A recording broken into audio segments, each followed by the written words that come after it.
अस्सलाम वालेकुम दोस्तों, मैं हूँ बीना गोविंदी। आज मैं आपसे बात करने आई हूँ और वो बात इसलिए है कि हमें अपने अंदर थोड़ा-सा हौसला और पेशेंस रखना चाहिए। वो इसलिए कि हम कोई भी जब कोई ख़बर आती है तो उसके ऊपर अपनी-अपनी राय देने लग जाते हैं। बहुत सी चीज़ों तक हमारी पहुँच हो जाती है।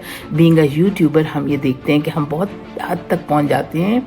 लेकिन आप इस चीज़ का ज़रूर ध्यान रखिए कि वो लोग जो यतीम के सर पर हाथ रखते हैं, वो लोग जो गरीबों के लिए अदारे खोलते हैं, वो लोग जो ऐसे लोगों को गोद लेते हैं जिनको कि उनके अपने ही वालिदैन मान लें कि अपने ही वालिदैन दे देते हैं, तो वो लोग कितने ही बड़े लोग हैं जो कि ऐसे बच्चों को इनकी कफ़ालत करते हैं